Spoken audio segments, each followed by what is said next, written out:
A gente começa mais um episódio do Conexão Asset, dessa vez falando sobre o desenvolvimento da indústria, esse importante setor da nossa economia. Quero apresentar os nossos convidados, então, o Alexandro da Cruz Barbosa, que é vice-presidente da Asset. Seja muito bem-vindo, Alex. Obrigado pelo convite. Espaço. E o diretor de Relações Institucionais e de Governo, Rafael Amante, que também é presidente do Sindimet. Seja muito bem-vindo também, Rafael, ao nosso espaço. Eu que agradeço. Vamos falar sobre a indústria? Vocês dois atuam nesse setor, né? Conhecem de perto todos os desafios, desafios e oportunidades, porque surgem, né? A todo momento, a gente tem que estar sempre atento, né? E por isso eu acho que é interessante essa conversa. A gente sabe que muita coisa está acontecendo, tem desafios, né? Porque a indústria ela não é algo localizado, né? Muitas vezes como o comércio, a prestação de serviço. É algo que se vislumbra para fora da cidade, para fora da região e até do país. Sim. Né? Como é que a gente pode iniciar essa conversa falando do atual momento que a indústria vive na nossa região? Eu acho até contextualizar um pouquinho de cada negócio, né? Até para a gente se posicionar nos comentários, né?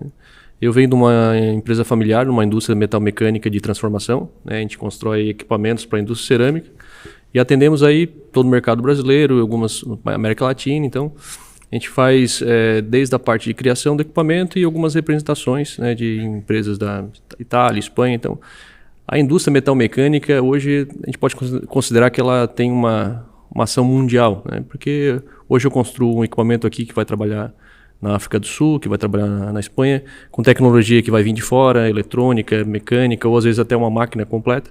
Então, assim, a gente atua hoje globalmente, né? Então, a gente é uma empresa que tem aí já uma diversificação muito grande de mercado. Quantos anos de empresa? A empresa tem 33 anos.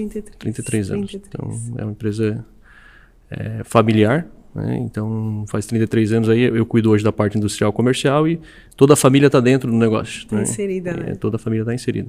Então, Alexandro, né? Alex, posso chamar de Alex, né? Porque a gente lida conhece assim, né?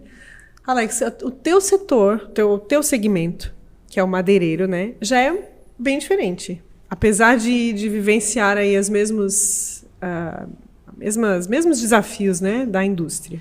Isso, pode chamar de Alex, né? Praticamente quase ninguém conhece por Alexandro. É mesmo, né? Ou conhecem por Alex ou conhecem por Guga, né? Que é o apelido de criança, né? Então, pegando um pouco do gancho do Rafael, a minha empresa também é uma empresa familiar, né? Na verdade, hoje em dia eu cuido da empresa sozinho, mas era uma empresa que foi montada pelo meu pai, ela já tem há 34 anos, depois ele trabalhou um certo tempo, saiu, ficou eu e meu irmão, e há uns 8 anos a gente acabou separando a sociedade, meu irmão ficou cuidando de uns outros ramos de atividades que a gente tinha e eu fiquei com a empresa, né? Então, a empresa é do setor madeireiro, né? Eu trabalho com construção de casas, atendo os 3 estados do sul, mas hoje a gente está mais focado aqui na região da Amurel. Até porque a nossa maior dificuldade está na mão de obra, não na matéria-prima em si para poder transportar, né? Em si na mão de obra para poder ter o carpinteiro para ele realmente poder construir obra. Então essa é a dificuldade. E falando um pouco de indústria, nossa aqui falando do nosso estado e depois voltando aqui para o litoral sul, o estado de Santa Catarina é um estado que ele tem uma indústria muito diversificada. Então, geralmente, por que se fala que Santa Catarina é o último país a entrar o último estado a entrar na crise e o primeiro a sair? Porque a nossa indústria é bem diversificada. Então, aquele detalhe. Quando o setor metal mecânico está bem, vamos supor o setor madeireiro está ruim, mas o metal mecânico ele consegue absorver e gerar indústria. Equilíbrio. Quando o agro está bom e os outros setores estão ruins, e assim por diante. Então, como a gente tem muitos setores, então praticamente o Estado não sente, né? E o nosso litoral sul, o nosso sul aqui, a nossa região da Bahia, não é diferente. Tanto que o nosso setor é muito diversificado, né? Falando um pouco da nossa cidade, a nossa cidade ela é mais voltada para o comércio, mas a indústria é muito forte também. E tudo, um depende do outro. Não adianta a gente não pode ter um comércio sem ter indústria. E vice-versa, não adianta ter indústria se não tiver o comércio para vender. Então, a grande vantagem nossa hoje no estado e na nossa região é essa diversidade de indústrias de vários setores. Muito bom, muito bom. É importante ter lembrado isso, porque realmente a indústria ela concentra muito o recurso, né? Ela produz aqui, envia para fora muitas vezes o produto e quem trabalha na indústria vai consumir no comércio, vai, né, e gera muitos contratar empregos, né? serviços. E gera muitos empregos. Até um índice que agora a Fiesc estava levantando é que no decorrer dos anos a indústria é a que mais remunera os colaboradores. né? Existem várias profissões ainda, às vezes algumas até o crescimento é rápido e depois estabiliza. A indústria não, a indústria como ela é grande, ela tem diversos setores e comercialmente também atinge várias regiões. O potencial de crescimento na indústria e o potencial de ganho ao decorrer dos anos de um colaborador é maior do que qualquer outro setor, né? Então, porque a indústria ela é pujante. Vou dar um exemplo agora na crise. O setor cerâmico, o setor da construção civil está hoje levando um pouco de dificuldade. Só que todo mundo está procurando inovação e fazer diferente. Então, existe um mercado que está em baixa, mas existe também uma possibilidade de fazer diferente, né? Renovar o parque fabril, fazer máquinas que decorem, que recortem ou que façam algo diferente num produto cerâmico, como é o nosso ramo, né? Nossas máquinas são para isso. E a gente faz uma reinvenção. Então, ainda há um produto a ser feito mesmo em crise. Claro que fazendo com inovação, né? A crise que impulsiona para fazer algo novo, né? Fazer algo diferente. Interessante ter tocado nesse assunto, porque tem muito essa característica de produzir as ferramentas, e essas ferramentas muitas vezes servirem outras indústrias, né? De outros locais. Isso acontece muito na empresa de vocês? Não só as ferramentas, né? Cria mais os processos, né? Pela dificuldade que o nosso cliente apresenta, né? Ou ele apresenta uma dificuldade ou ele apresenta uma tendência. Dentro disso que ele nos apresenta, a gente vai pensar num equipamento para fazer aquilo que ele quer. Ele quer fazer, hoje a cerâmica é quadrada, ele vai querer fazer sextavada, né? Então nós vamos ter que pensar no equipamento para que faça aquilo numa linha de produção automatizada o mais rápido possível com o menor custo. Então a gente vai fazer o bastidor, né? Criar a máquina para fazer o produto, para ser produto ser industrializado e ser vendido. Então a gente é uma indústria terceira, né? Ou às vezes até quarta dentro do processo. Sim. A gente também desenvolve equipamentos para laboratório, que depois vai fazer a certificação desse produto, para ver sobre escorregamento, sobre resistência. Então existe toda uma cadeia ao redor da própria indústria que constrói e transforma os equipamentos para realmente fazer a produção dos produtos, né? O Alex falou do desafio da mão de obra. Sim. Isso impacta também no teu segmento? Impacta bastante também. Hoje, a mão de obra ela pode ser dividida em gerações, né? Então, sim, existe uma idade lá de 35, 40 anos, casado, com filho. Existe uma estabilidade diferente do que o jovem hoje com 22, 23 anos, que não tem a vocação para a indústria. Hoje o jovem, pelo que a mídia apresenta, as facilidades que o mundo apresenta, que se pode ganhar muito em pouco tempo, mas isso é por uma fação de alguns no mercado, né? A maioria vai ter que trabalhar. E aí quando se depara ao mercado de trabalho, fica um ano numa empresa, fica um ano na outra, tem uma rotatividade muito grande e não consegue enxergar na indústria como realmente algo longevo, que vai sentar e entrar numa Servitec, que é a nossa empresa, e vai ficar muitos anos trabalhando. Não pensa tanto a longo prazo? Não pensa tanto a longo prazo. É mais imediatista? Pega um currículo hoje de um rapaz de 25 anos, uma menina de 25 anos, com 6, 7, 8 empregos. Nada contra a pessoa realmente se achar, mas às vezes tu vai olhar o currículo, não é só se achar, é realmente porque está perdido e não existe uma orientação nenhuma. Sim. Mira assim, algo muito além da realidade. E aí, expectativa e realidade não está em acordo ali. Então, hoje o entrante no mercado de trabalho está muito difícil dele ter uma estabilidade. E aí dá uma escassez agora muito grande na parte de reposição do trabalhador, porque alguns se aposentam, cria uma lacuna de gente para trabalhar e não tem. O jovem não quer. Quais as alternativas? O que se busca? E até mesmo dentro da CIT, né? A CIT tem esse olhar voltado para a indústria também, não só para o comércio e serviços, mas também para a indústria.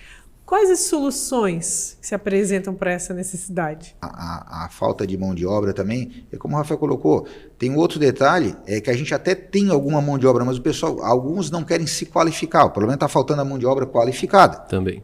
É o principal, a mão de obra qualificada. E um outro assunto, só voltando um pouquinho que eu acabei lembrando, a gente procura junto com a Fiesc, não só a Fiesc, mas em parceria com todos os sindicatos, acontecia muito, vou dar o exemplo do Porto de Ibituba, que é onde a gente está mais próximo, muita exportação de toras de madeira. Não que não é bom, mas o que acaba acontecendo? Aí a parte toda mais complicada da produção da madeira ficou para o nosso estado. Aí eles importam tora de madeira, ela vai para a China, o principal comprador é a China. Aí de lá ela volta beneficiada, que é o que a gente teria que fazer aqui no estado. Então o governo teria que fomentar a indústria. Agrega valor na China. Por um valor maior. E a gente acaba comprando novamente essa madeira. A gente exporta a tora, o insumo. A parte da cadeia, que é onde está o dinheiro, que é a transformação, fica na mão então assim, a gente exporta o café para a Alemanha e a Alemanha manda a cápsula. Exporta a madeira para a China e importa os móveis. Isso é uma realidade do Brasil? Isso é uma realidade muito forte no Brasil, porque houve uma desindustrialização muito forte. O Brasil, na década de 80, era 30% do PIB era indústria. Hoje nós estamos falando em 15%. Então assim, nós temos uma perda aí significativa de metade do PIB da parte industrial. Porque ou se faz a parte primária, que é a extração, ou se faz a parte final, que é só a comercialização, e a parte industrial, que é a transformação. Eu vou falar, hoje a gente tem uma dificuldade muito grande com eletrônica. Hoje não existe mais indústria que produz inversores, que produz CLP no Brasil. Talvez façam só as montagens. O restante vem de fora. Então, assim, é um altíssimo valor agregado que fica fora do país, né? Que podia estar sendo montado aqui no Brasil. Só que isso precisa ter incentivo. E aí, quando a gente fala de incentivo, eu faço uma brincadeira aqui. Quando o governo coloca mais impostos para ter mais arrecadação os fabricantes, ele esquece de combinar com o fabricante estrangeiro que ele tem que aumentar o preço também, que senão eu vou perder a concorrência aqui no mercado interno. Então, assim, fica algo difícil de trabalhar e a indústria vai acabando perdendo força. Isso acontece na indústria têxtil, aconteceu há muitos anos agora que está essa briga com a Shopee e o processo, porque aqui tem altas taxas, eles industrializam lá fora, traz a peça pronta e não é competitivo. Então é assim, não adianta taxar a indústria brasileira e achar que vai ficar tudo bem. Aí ela vai começar a quebrar e vai diminuir a arrecadação em vez de aumentar. Sim. O governo ele tem que pensar que para aumentar a arrecadação tem que produzir mais, não aumentar o imposto, como o Rafael falou. É igual o que acaba acontecendo a China ela compra muito do nosso agro. E eu vi uma palestra, não lembro se o Rafael estava nessa palestra também, que o palestrante disse que a gente exporta muita água para a China. Aí na hora eu pensei, exporta, então são garrafinhas d'água, são bombonas, como é que é feito? Aí eu lembro que ele comentou assim, vocês estão curiosos para entender como é que é. Aí ele explicou porque acaba acontecendo. A China compra do Brasil todo aquele produto, aquele alimento que consome muita água. Eu não sei informar agora se é a soja que consome muito ou o milho, mas vamos supor que seja a soja que consome. Então eles compram toda a soja, eles não produzem na China, eles compram do Brasil e produzem na China só o milho, que precisa de pouca água. Então, teoricamente, é como eles estão importando do Brasil. Eles avaliam aquilo que de melhor resultado tem a produtividade, né? Eles sabem que eles não têm a área agricultável, a água tem dificuldade, não vou plantar soja, eu compro. E o milho eu vou plantar aqui porque... Então, assim... Falando de inovação, o Rafael trouxe esse cenário, né, de que a indústria ela tem essa flexibilidade, esse pensar pela inovação já como uma característica muito forte da indústria. Né? Não precisa ser estimulada. O próprio mercado traz esse contexto para ela e isso impulsiona novos negócios e um ciclo virtuoso, né? Falando de inovação, como é que é o processo dentro da indústria? A gente sabe que o cliente ele sinaliza que ele tem uma necessidade, se busca sanar essa necessidade, mas assim, eu queria até que vocês trouxessem casos, né? Eu sei que tem um caso bem emblemático agora, recente, dos madeireiros, mas eu queria que vocês trouxessem casos assim, práticos. Como isso acontece? Hoje a gente trabalha com automação nas linhas de produção. A necessidade principal do cliente é realmente falta de mão de obra. E aí... Tudo que puder automatizar. Automatizar para ele conseguir realmente tocar a produção, aumentar a velocidade, sem depender realmente de contratação. Porque não consegue, se falta mão de obra. E também diminuir os riscos de acidente. Quanto menos manuseio no processo industrial, menor o risco de acidente de trabalho também. Então, assim, uma das vertentes muito fortes que a gente tem agora é sobre... realmente automação do processo para aumentar a produtividade, diminuir riscos de acidente, né, e diminuir também o uso da mão de obra. Controverso, vai diminuir mão de obra no país, mas isso não chega nem a afetar o mercado de trabalho, né?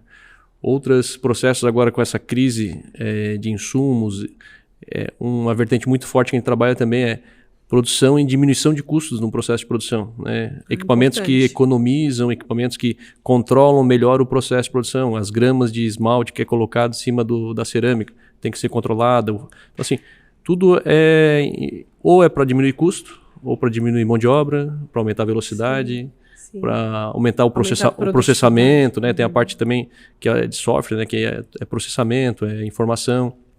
A linha 4.0, que é os equipamentos conversando com o ser humano, entre aspas, né? Sim. Eles geram informação para te conseguir ter um relatório mais preciso para tomadas de decisões, né? Nessa parte 4.0. A inteligência artificial é uma realidade na indústria? Ela já é uma realidade há muitos anos, mas ainda na indústria ela é usada, mas não no que a gente conhece agora nesse burburinho que está dando, né? Mas tipo assim, a inteligência artificial ela é usada às vezes no processo de reconhecimento. A inteligência artificial vai muito além do chat GPT, né? Vai muito além. Tem gente que associa, acha que é por ali. Hoje na cerâmica é usada para identificar erros na cerâmica, né? Então tu vai passar as peças que são de qualidade, ela vai entender e ela vai começar a processar, olha, qualquer coisa fora dessa imagem é um erro, desclassifica a peça. Isso traz produtividade. Isso traz produtividade. E ajuda a equipe a trabalhar melhor. Sim, isso. Então, assim, melhor aproveitada. Então a inteligência artificial ela já ajuda há muitos anos em vários processos. Só que agora ela está muito mais divulgada, ela está muito mais acessível, né? Que antes era muito caro. Hoje ela está na internet, tu consegue ter acesso e pelo menos tem uma gama muito grande aí de aplicativos que tu consiga usar. Está se falando mais disso. Está se falando muito mais disso. Alex, tem uma situação agora que vocês estão vivendo, um fato, né? Que é essa cooperação. Já começa daí, né? Acho que isso vem muito desse ambiente associativista também, né? Que pensa no coletivo para trazer resultados para todos, né? E vocês estão com esse movimento, que é o consórcio da Murel, né? Para a fabricação de casas. Eu achei muito interessante que vocês estão enviando essas casas, ou tem projeto, né, de estar enviando essas casas para a África, né? Conta pra gente como é que é esse projeto. Isso na verdade, nosso estado é um estado de muitas cooperativas, né? Temos muitas cooperativas fortes, né?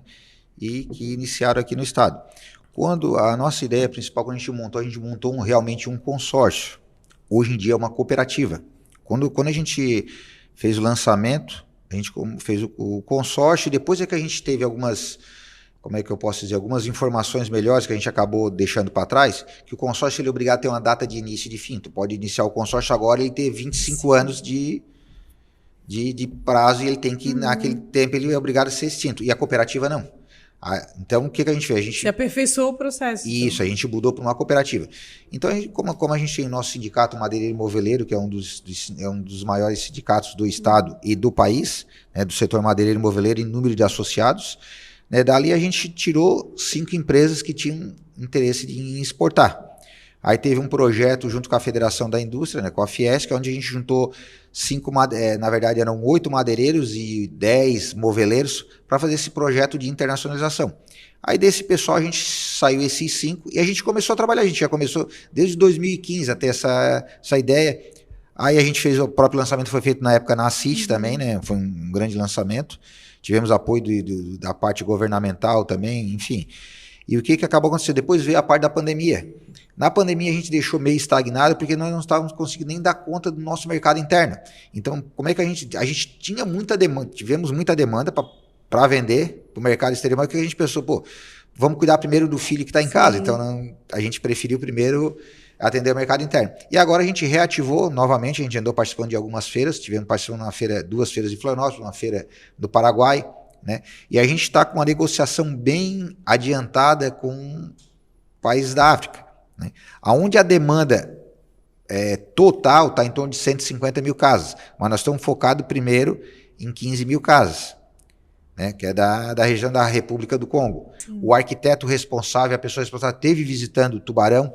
Tivemos uma reunião com o governador Jorginho, que nos recebeu lá, né, para poder mostrar essa proximidade até para a parte governamental da África, como o governo do estado está nos apoiando. Tivemos uma reunião com o prefeito aqui em Tubarão também, e eles saíram daqui, pelo menos o que o intérprete nos disse, porque a gente não, porque era francês, né? Que eles ficaram muito surpresos, melhor do que eles esperavam. Então eles voltaram para a África para refazer uma nova proposta, para agilizar, para ver se negociação. A nossa proposta não é as 15 mil, é 50 até para eles terem experiência e nós também. Deu certo as 15 mil, aí sim, aí nós vamos fechar o pacote das outras 15, 50 fechamos o pacote das 15 mil, porque uma dificuldade para eles também é a mão de obra, eles não têm a mão de obra lá. Então nessas primeiras 50 casas, nós vamos ter que disponibilizar tipo um professor no carteiro para ensinar eles a montarem essa casa lá. Então dando tudo certo, aí a gente fecha o pacote das 15 mil. Então, porque essa casa ela vai desmontada. Isso, ela é uma casa pré-cortada. Tipo, ela não vai em painel, até porque para ela em painel ela não dava certo no container como era a nossa ideia. Então ela vai toda cortada, chega lá, monta. O prazo são casas de 42 metros quadrados e a ideia inicial é de 4 dias cada casa. A montagem dela. Montagem em 4 dias. Em 4 dias, porque ela já vai tudo cortada. Claro que nas primeiras ali eles vão apanhar um pouco para poder entender, mas o projeto ali que está estipulado é 4 dias para montagem de cada casa. Um carpinteiro treinado teu hoje aqui, 4 dias, bota de pé uma casa e deixa prontinha. Deixa prontinha. Uma casa dessa aí, então por isso é que a nossa previsão é isso aí, eles chegarem a um ponto, e até porque lá na África também eles querem utilizar a mão de obra deles lá, que tem mão de obra ociosa. Só que é aquele detalhe, a gente vai ter que treinar eles, por isso a experiência dessas primeiras 50 casas. E essas casas elas vão assim, nesse formato. Lá eles montam a casa e aí o governo ele vai fornecer essas casas para os... Isso, é porque é um recurso que vem da ONU. Então é um recurso que já está disponibilizado para eles, né? Então, tipo, a gente, vamos supor, uma escala de 0 a 10, nós estamos na 7ª. Então, quer dizer, então falta mais 3 etapas para a gente realmente finalizar. Então a gente já passou pelos processos mais difíceis, agora está no mais fácil. E um deles era o arquiteto responsável vir até aqui e realmente dar o aval. E como ele deu o aval, ele entrou dentro da casa, ele pulava, ele olhava para baixo para ver se não balançava, enfim. Até eu fiquei assustado com o jeito que ele estava... Ele fez o teste. Forçou bem. Ele passou no teste, então... A matéria-prima tem a ver com esse projeto também, né? A gente tem abundância disso. A matéria-prima ela é toda na nossa região aqui, que vai ser o eucalipto e pinos, né? Essa é a vantagem. E a vantagem também, eles vieram também, outra coisa que eu acabei lembrando, eles vieram para ver se o nosso parque fabril tinha condições de assumir essa demanda. Vieram ver de perto mesmo, para conferir. Porque desde a extração, beneficiamento, o acabamento da madeira e a carpintaria, tudo isso aí é uma indústria bem grande na nossa região. Isso. E a nossa região, ela ainda não está como sendo um polo madeireiro e moveleiro. Mas a gente está batendo ela vai se tornar um polo madeireiro e moveleiro. E o que acaba acontecendo? A nossa região é uma região muito exigente. Vamos supor, não vou aqui falar quais regiões, mas tem regiões no estado e fora do estado que se tu vai fazer um acabamento, para quem entende, é o rodapé que vai embaixo ali. Se tu colocar uma ripa, colocar uma meia-cana, não tem problema. O negócio é tapar entre o assoalho e a parede. Se fizer isso na nossa região, mandar... Então, os carteiros da nossa região eles foram criados com uma qualidade diferenciada. Então, quando vai para fora do estado, quando acaba vai fazer sendo uma referência. Uma referência. Né? Então, a nossa região é uma região referente nesse setor. A gente está falando do madeireiro, a gente está falando do metal mecânico, né? Sim. Inclusive, tu és presidente do Sindimet, Sim. que é o sindicato. O sindicato patronal, ele tem uma presença muito marcante também, né, no movimento da indústria. Eu queria perguntar para vocês, assim, o que a gente tem de segmentos mais que se sobressaem, né, na nossa região? Madeireiro, metal mecânico, a gente tem outros construção civil, né? Construção civil é muito forte também. Cerâmica, existe um polo muito grande regional, né? Não só em Tubarão. Hoje o porcelanato ele é conhecido mundialmente na nossa região aqui. Quais são os outros? Metal mecânico, madeireiro, tem o sindicato da construção civil, da panificação, o sindicato da têxtil, tem o da molduras, que é na região de Braço Norte, mas abrange da Murel, e me ajuda no outro, são 7. É o madeireiro, o metal mecânico, aí tem um cerâmico, o sindicato cerâmico. São os 7 sindicatos aqui da nossa região, que são patronais. Eles têm um vínculo com a Fiesc. Com a Fiesc, né? E a Fiesc sempre fazendo esse raio-x, né, do contexto da indústria, como a indústria está se desenvolvendo. E a Fiesc até, nós estava semana passada lá e o Mário até lembra assim, a Fiesc ela não é um órgão público, né? Ele é um órgão que tem regras públicas, mas ele é particular. Né? E ele tem que prestar conta, ele tem que fazer acontecer para os seus associados, né? Para realmente... Sim. Então, nós temos aí toda a rede SESI Farmácia, nós temos a rede de apoio à indústria, que é do próprio SESI, tem o Senai, que... Sistema S. Sistema S todo ali, né? E os sindicatos que também balizam um pouco todas essas necessidades que levam às demandas, né? E hoje a gestão é muito bem feita. Tem uma sinergia muito forte entre a CIT e a própria Fiesc, né? Inclusive o presidente, vários presidentes, né, já estiveram na CIT. Tem essa ponte assim, muito estreita, né, de conversação.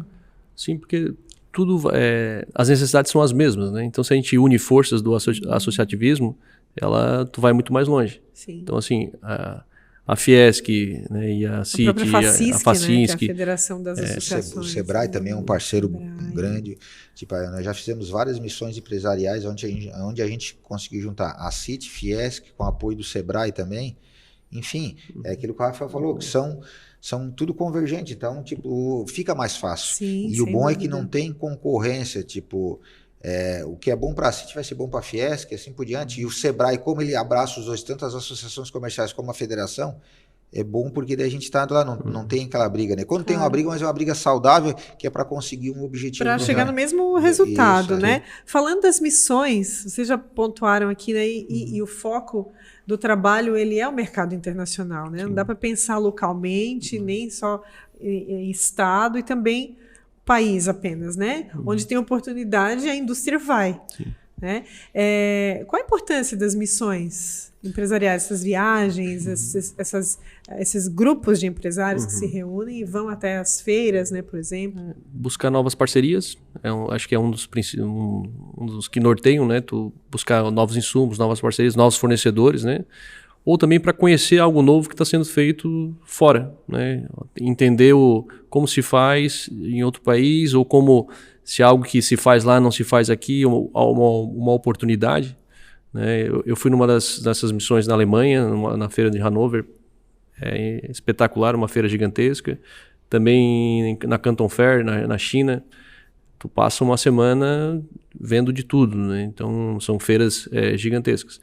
E aí tu começa a observar em outros países como é feito as coisas, se faz parcerias, se busca insumos, se busca equipamentos, então representações, a gente representa aí algumas empresas de fora do país, então isso tudo auxilia e fortalece, junto com uma Fiesc, né, que te dá um suporte de tradutor, de pacotes de viagem, um receptivo na própria feira. Uma segurança para poder ir e voltar cheio de ideias. Cheio de ideias. Isso é. Como o Rafael falou, é interessante. No nosso setor a gente já fez várias missões internacionais para a Itália, para a Alemanha, para a China, para os Estados Unidos. E o que eu vejo é que às vezes tem empresários que eles até têm condições financeiras de ir, mas eles acabam não indo porque tem medo de ir sozinho. Então, como o Rafael falou, quando tu leva um grupo de empresários, eles acabam se sentindo segurança. Claro. Né? Todos os que a gente fez, a federação deu o apoio, tanto na parte de tradução, como no caso a gente não vai só nas feiras. Geralmente a gente faz 3, 4, 5 visitas técnicas em empresas. Então isso é interessante. Às vezes tem empresários que vão na feira e não absorvem tanto como fazendo a visita nas empresas, porque eles realmente acabam vendo no chão de fábrica como funciona. Nós tivemos numa serraria na Alemanha, nós tínhamos que ele é afiliado nosso ainda no Sindimad, que eles que não imaginavam que uma serraria pudesse ser trabalhada com as pessoas no joystick. Então, tinha duas pessoas, que daí eram 2 guris até, mas parece como se estivesse no computador, então só no joystick, pegando a tora, botando, e eles, não imaginavam que eu tô com meus 70 anos, não imaginava que eu ia ver uma coisa dessa. E ele tem uma serraria grande... deva abrir, né, o horizonte. E ele tem uma serraria grande de São Bonifácio, só que eles que não imaginavam que ia ver aquilo ali. Então ele já chegou com ideias, ele disse, eu não vou conseguir fazer, mas os meus filhos vão fazer de certeza. Então essa é a vantagem, né, das missões. Fantástico, né? Isso, né? Fantástico ver essa... E hoje essa parte de simulações, essa eletrônica, hoje existe centros de operadores de máquinas pesadas de retroescavadeira em São Paulo, e as máquinas estão lá em Minas Gerais. É mesmo? É tudo feito já em joystick, telas, então A internet hoje está muito melhor, a informação hoje está muito melhor, então tu consegue operar equipamentos à distância. Hoje são feitas cirurgias, né, à distância, remotas. Então, assim, a tecnologia já é uma realidade, ela só vai migrando agora para todos os setores, né? Essa feira de Hannover que a gente fez também, tudo era muito simulado antes de se fazer o equipamento. Tu aproveita a realidade virtual, tu constrói o equipamento, tu testa ele em todas as suas funcionalidades antes de construir o primeiro. Porque quando tu constrói o primeiro, já tem que ser um equipamento funcional, assertivo, né? Então, ele tem que ser um equipamento que tu vai produzir e entregar e ele vai estar funcionando. Porque tem um custo muito grande de desenvolvimento. Então, tu usar essa tecnologia para realmente diminuir o custo do primeiro projeto, isso facilita muito. Então, nessa feira que que eu fui na Alemanha, isso já estava muito assertivo, já era uma realidade muito usada em países como na Alemanha. Que volta a cabeça do empresário de uma feira dessa? Chega assim, muitas ideias, querendo mudar tudo, ou não mudar tudo, mas ou não mudar tudo. E fazer bastante coisa assim. E além da feira, é a convivência que ele tem nesse tempo na própria missão, né? No todos os empresários, porque às vezes é o que a gente comenta no Falaste de São Bonifácio, né? Às vezes o network é mais importante do que o... Isso, a gente comenta nas nossas reuniões do Sindimad ali, ó. Às vezes tem empresários que vão na reunião e eles na hora da janta que eles tiram muita dúvida, que a gente sempre faz uma janta depois da reunião. Então, às vezes, problemas que está acontecendo com a máquina dele, que a pessoa que está jantando com ele na mesa, ele começa a comentar, pô, na minha já tem a solução. Sim. Então, como o Rafael disse, é muito network ali, então, interessante. Então, tipo... não tem por que não dizer que as missões empresariais não são boas, as reuniões de sindicato não são boas, enfim, é o que a gente precisa. Sim. Mas claro que, tipo, tem aqueles que são um pouco mais fechados, aqueles que são mais abertos, mas a nossa região aqui, ela para os sindicatos, ela é bem articulada. Né? E o associativismo, ele é uma realidade, mas ainda distante para alguns, né? A gente gostaria que todos participassem, né? Tu pega, às vezes, o sindicato do Sindimat ali, tu tens 12, 13 empresas que norteiam o trabalho e um guarda-chuva de 700 empresas que a maioria não quer participar, né? Tu pega uma CIT, uma associação, quantas empresas tem em Tubarão e quantas estão realmente associadas? Sim. E aí quando a gente não discute, ali não é só para fazer curso, não é só para missão empresarial, às vezes a gente discute política, discute outros processos, cobra de governo. Agora o governo de Santa Catarina, junto com a Fiesc, está norteando alguns trabalhos para a indústria. Então, assim, para quem ela vai perguntar? Vai perguntar para o associativismo. Então, ela vai assim, o Fiesc, o que a indústria de Santa Catarina quer? Tu me descreve isso para mim, junto com o próprio governo? Então, assim, se tiver mais empresários junto, fica mais afinado. Sim. Né? Sem dúvida. A probabilidade de errar é muito menor, né? Porque aí tem várias cabeças pensando. Claro, então, essa parte com essa reforma que veio agora também... Nós temos muita esperança de melhora. Sim. A esperança, eu escuto dos empresários, sim, estamos trabalhando para superar a crise, né? O empresário sempre está querendo superar a crise. A gente até enxerga um pouco de otimismo pelo que os empresários já estão fazendo, pelas suas inovações, pelos seus trabalhos, pelos os modelos de crédito, a Fiesc, todos esses órgãos que estão se movimentando para que a coisa aconteça. Mas politicamente o cenário é nebuloso, né? A gente não vê nada ainda sendo feito para que se resolva essa questão de crédito da população e empresas sadias que vão conseguir realmente se manter ao longo de muitos anos, né? Porque é uma balança muito tênue. É bom saber que há uma indústria pujante, há uma indústria que não desiste, que está, né, buscando aí, tem seus desafios, mão de obra, enfim, a questão do governo, mas realmente não desistir, né? E contar aí com as instituições, com essa articulação empresarial, para que isso de alguma forma surta um efeito, né? A gente sabe que às vezes é médio e longo prazo, mas as coisas acontecem, né? Mas tem que começar, né? Tem que começar, seguir, né? Continuar abraçado, né? E vou dar um crédito, não dar um crédito, mas a gente falou do empresário, mas a nossa mão de obra, mesmo tendo falta, é muito qualificada. A nossa região aqui nós temos excelentes técnicos, pessoas responsáveis. Os núcleos familiares aqui são... essa solidez, né?